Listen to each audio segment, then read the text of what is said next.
তারা দুজন আগুন দিয়েছিলেন, তারা এখনো জেলে আছেন এবং তারা 160-তেও তারা স্বীকার গেছেন যে আমি জুলাই আগস্ট আন্দোলনে ছিলাম, ধানমন্ডি 32-এ ছিলাম, যার জন্য আমার ঘর বাহির থেকে লাগাইয়া পোড়াই দিছে। তারা নিজেরা স্বীকারোক্তি দিয়েছেন আর কি। এখন বাস্তবিকভাবে তো আমার পরিবার সবাই এই ঘরটার ভিতরে ছিলেন, 2টা পরিবার ছিলেন। তো পুরো ঘরটাই নাই, আমার বিশাল একটা ক্ষতি হয়েছে। এই গভর্নমেন্টের নতুন বাংলাদেশ গড়ার পিছনে সবার মতো আমিও ছিলাম, আমিও কণ্ঠস্বর জুলাই আগস্ট আন্দোলন করেছি। সরিষার আস্তানা যখন ভেঙে দেওয়া হয় সেখানেও আমি ছিলাম। তো আমার মনে হয় যে আমার যে এত বড় বিশাল ক্ষতি হয়েছে, এখানে আমার এই সরকার আমার পাশে থাকা উচিত, আমার ক্ষতিপূরণ দেওয়া উচিত।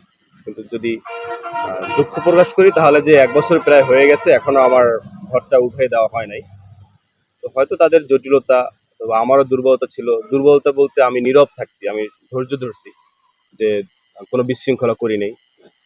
এখন তারা আসছেন, অপেক্ষা করছি এবং সেই সাথে আহ্বানও করছি যে আমার ঘরটা ক্ষতিপূরণটা দ্রুত দেওয়া হোক। তার ঘর পোড়ানোর বিষয়ে সরকার থেকে যে সহযোগিতা করা দরকার, ক্ষতিপূরণ দেওয়া দরকার, সরকারি নিয়ম বিধি মোতাবেক সেটা তাৎক্ষণিকভাবে আমাদের উপজেলা প্রশাসনের পক্ষ থেকে প্রদান করা হয়েছে।